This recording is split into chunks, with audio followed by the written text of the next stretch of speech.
learning all the vector geometries. First, we have the steric number, and that's just the amount of electron densities.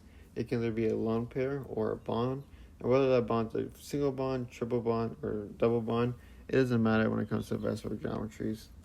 So when we have two bonds and zero lone pairs, it's going to be linear, with a bonding of 180 degrees. When we have three bonds and zero lone pairs, it's going to be trigonoplanar, with a bonding of 120 degrees. And we have two bonds and one lone pair, it's going to be bent with a bonding of less than 120 degrees. And I like to conceptualize this as just replacing one of these bonds for that lone pair.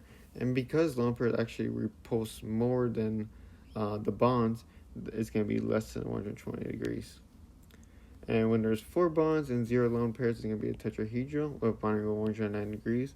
And when there's three bonds and one lone pair, it's going to be trigonal pyramidal with bonding angles of less than 109 degrees.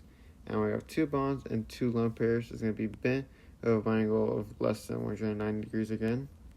And when we have five bonds, it's going to be trigonal bipyramidal with bonding angles of 120 and 90 degrees.